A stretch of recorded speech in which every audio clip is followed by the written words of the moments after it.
Edgardo, ¿cómo te va? Fernando Galván te saluda, buen día. ¿Cómo estás, Fernando? ¿Todo bien? Todo bien. Un placer. Muchísimas gracias por la invitación. Bueno, a ver, lo hemos escuchado y obviamente llama la atención.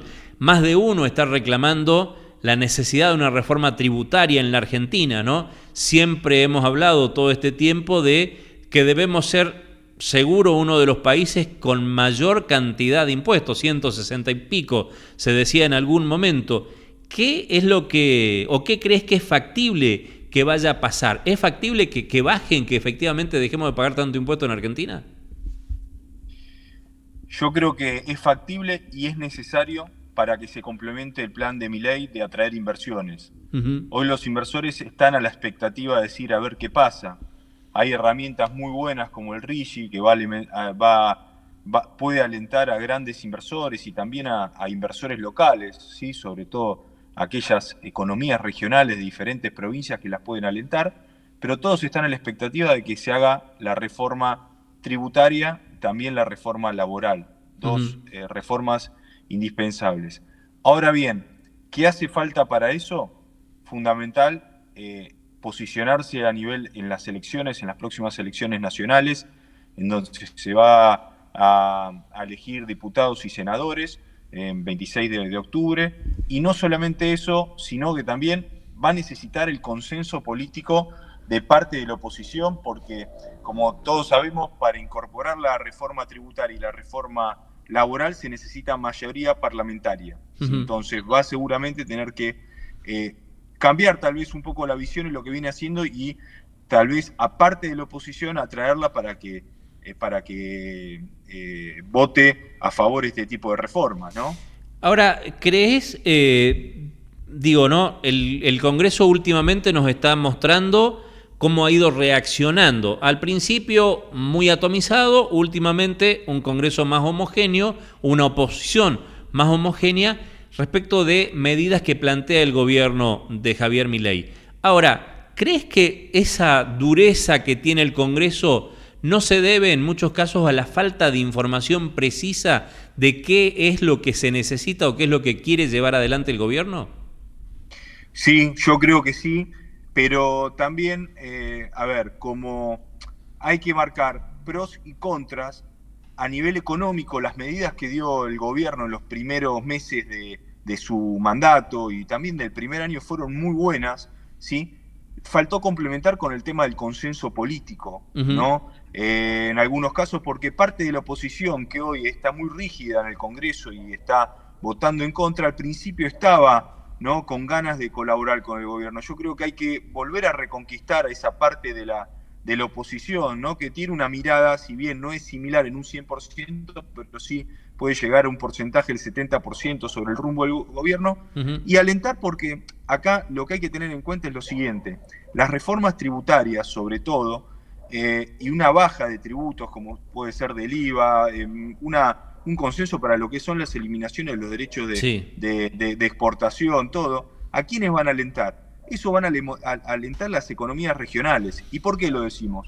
El tema del RIGI, en donde los inversores están diciendo, espera, vamos a ver, tener claro el tema de si se va a dar la reforma tributaria para invertir. No solamente va a tener, por ejemplo, va a alentar a todo lo que tiene que ver con los capitales de afuera, Uh-huh. sino que vos, por ejemplo, en Salta, alguien viene y va a invertir, ¿sí? Va a venir, se aprueba un proyecto de RIGI. Por Sí. ejemplo, Bueno, Salta es una de las economías que se pueden ver favorecidas, ¿sí? Edgardo, el tema es que saltan, en este caso, uy, se le cortó, bueno, Edgardo, Salta no es precisamente un buen ejemplo en materia de RIGI, no tengamos en cuenta que ahí está, ahí volvió Edgardo, se había cortado en un momento. Decía, Salta no es un buen ejemplo para hablar de RIGI, porque nosotros, uno de los emprendimientos mineros es uno de los únicos que fue el de Ganfen, es uno de los únicos que se rechazó el RIGI, así que en ese punto, bueno, habrá que revisarlo, digamos, ¿no? Pero entiendo lo que vas, a cómo en el tema minería, teniendo este régimen de inversión o incentivo a las grandes inversiones, ayuda. Ahora, la pregunta es, está bien las grandes inversiones, está bien la macroeconomía, pero esto que te decía también de la dureza del Congreso, ¿no notás que eso también pasa porque la gente quiere ver más resultados? ¿Quiere algo más tangible? Sí, yo seguro, pero para ver algo más tangible uno tiene que empezar con la macro que empezó. Ujú. Ahora tenemos que plasmarlo en lo que tiene que ver con la micro. Y esto está relacionado porque yo hablé de las grandes inversiones, pero Sí, implícitamente estos proyectos lo que atraen son a lo que tiene que ver con las economías regionales y a los sujetos locales que necesitan, por ejemplo, las grandes inversiones que se hagan, por ejemplo, ya sea en Salta, en Jujuy, en Chubut, en Santa Cruz, en San Juan y en diferentes lugares en la provincia de Buenos Aires, lo mismo con todo lo que tiene que ver con el agro, van a necesitar de los sujetos locales, y acá está el sí. tema que va a alentar la micro. El tema es cuánto tenemos tiempo para esperar nosotros. Ujú. Es que van a alentar la micro porque van a necesitar esos sujetos que van a proveer bienes y servicios, van a tener que adecuar la tecnología. Y eso implícitamente va a desencadenar en forma medianamente rápida. ¿Por qué? Porque una aprobación de un proyecto de estos o de una baja de tributos para alentar determinadas inversiones, aunque sean medianas y pequeñas empresas, esto directamente los va a llevar a alentar el consumo, aumentar las fuentes laborales. Sí. ¿Sí? Ah, Pero es importante, sí. claro. Ahora, el punto está nosotros estamos hablando de una reforma tributaria, ¿no? Y estamos hablando de una baja en impuestos, de una eliminación, en algunos casos, de Totalmente. impuestos, que obviamente aplaudimos. La pregunta es, ¿y cómo se compensa esa falta de recaudación? Más allá de el uso que se le da a los recursos, digamos, ¿no? Pero ¿cómo se compensa esa falta de recaudación y cómo el Estado se va a hacer presente? Vuelvo al caso minería. Está buena la minería, está buena la inversión, está bueno el derrame que está generando la explotación minera, porque vos tenés servicios que hay que brindar, desde una cosa nimia, baños químicos, había que contratar baños químicos para llevar a las empresas mineras, catering y demás, todo más. Pero para llevarlo a todo eso necesitas tener un camino en condiciones. Si no hay una presencia del Estado ahí, ¿cómo se hace? ¿Y cómo se compensa la baja en la recaudación? Bueno, ahí tenemos que hablar de algo que cuanto más impuestos, no es más recaudación. Ujú. Atención, esto es muy importante tenerlo en cuenta. Hoy muchas de las empresas con esta presión impositiva sofocante que tenemos, no solamente a nivel tributos nacionales, provinciales y municipales, lo que se genera es evasión, ¿no? Sí, sí, Es tal decir, cual. y no solamente evasión, no lo llamemos evasión. Muchos de los contribuyentes directamente, como se crean todos por ejemplo, muchos de los políticos o directamente las autoridades locales de turno, lo que hacen es, como necesitan rápido caja, crean impuestos, sobre todo también tasas municipales. Y eso lo que genera es que muchos contribuyentes, por ejemplo, decidan litigarlo. Y decir, no, esto es inconstitucional, yo lo voy a litigar. Y, por ejemplo, lo que genera es que por 5 años eso se discuta en la justicia, muchas veces Sí. con sentencias favorables para los contribuyentes, y eso no genera recaudación. Entonces, genera más incumplimiento por parte de los contribuyentes. Acá lo que es fundamental es por eso, cuanto más presión tributaria, no se da la recaudación en igual Ujú. proporción. Entonces, lo que hay que hacer es bajar la presión tributaria, ¿sí? Sí. Para aumentar el cumplimiento, ¿sí? Y evitar que los contribuyentes lleven a litigar o en algunos casos a evadir los gravámenes. Entonces, nosotros tenemos una presión tributaria sofocante hoy, sobre todo en los fiscos municipales, sí, pero no se da esto con la recaudación, porque muchos contribuyentes me dicen, me cansé, yo me voy a mudar del municipio, me voy a mudar Sí, sí, sí. de esta provincia y dejo de realizar actividad económica. Ujú. Ahora, ¿y cómo solucionás este tema? Porque digo, está bien, acá nos vamos a meter de nuevo también en la grieta. Los que cumplen, los que más allá de la presión, más allá del esfuerzo, cumplen, pagan sus impuestos, cumplen con todas las obligaciones, y aquellos que no, ¿no es cierto? Esto que vos decías, el que la litiga y demás.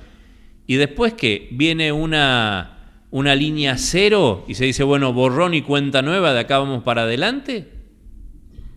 Bueno, ahí lo que pasa es, como está pasando últimamente, cada 3 años, esto por un tema, que esto tiene, los tributos tienen fines recaudatorios exclusivamente, cada 3 años sale una moratoria impositiva, ¿sí? En general, una moratoria impositiva que condona condona intereses, sanciones. Entonces, muchos contribuyentes lo que se hacen es, se meten en esa moratoria y Ujú. a partir de ahí lo que hay que hacer con el pasado es sacar unas buenas moratorias para que los contribuyentes, ¿no? Primero la reforma impositiva que baje las alícuotas de determinados gravámenes, son importantes, por ejemplo, el tema del IVA, todo. Y después, con respecto al pasado, con toda la carga que viene teniendo el pasado, sacar una moratoria impositiva, ¿no?, que condone sanciones. Y después, por supuesto, como tiene que existir en todos los lugares, aquel contribuyente que se lo llama cumplidor, tiene que haber beneficios particulares, Claro. ¿sí? Como por ejemplo, a futuro, para los que vinieron pagando al 100% todos los gravámenes, a futuro se le va a dar una especie de beneficio de una alícuota menor o de un saldo a favor como crédito. Decías en algún momento una reforma tributaria, pero que tiene que ir de la mano también con una reforma laboral. Totalmente, totalmente. Hoy, para los empresarios, y es otro de los grandes inconvenientes que tenemos, es una carga contratar empleados, ¿sí? Por eso mismo hoy están en mucho auge todas las empresas de tercerización de servicios. ¿Por qué motivo? Porque los empleadores lo que dicen es, espera, yo no me quiero poner en la carga contratar gente. ¿Por qué? Porque estoy pagando el tema de los sueldos, el sueldo bruto, tengo que sumar a un aproximado entre el 35 y el 50% de lo que tiene que ver con cargas sociales, y después me hacen un reclamo, trabajaron 6 meses, me hacen un reclamo como que trabajaron 3 años, y en la justicia me lo ganan. Entonces es fundamental, es importante flexibilizar el tema de lo que tiene que ver con la normativa laboral, ¿no? Siempre cumpliendo, por ejemplo, con los derechos de los empleadores y también de los trabajadores, eso es fundamental también, pero llegar a algo equitativo, ¿no? Que esté la industria del juicio hoy como muy en auge en todos los casos. Entonces hay que darle seguridad a todo empresario y darle beneficios, ¿no? Cuanto más gente contrates, mejores beneficios tal vez previsionales vas a tener para lo que tiene que ver con tu plantilla, ¿sí? Un aliento también a lo que tiene que ver con las pequeñas empresas, a las medianas empresas, ¿no?, que hoy es necesaria para lo que es la industria. Exacto. Bueno, tanto la tributaria como la laboral tendrá que pasar por el Congreso. Totalmente. La mayoría, necesitas mayoría en diputados y también en senadores. Edgardo, gracias por atendernos esta mañana. Un gusto hablar con vos. Un placer, muchísimas gracias y a entera disposición para lo que necesiten. Dale. 8 de la mañana.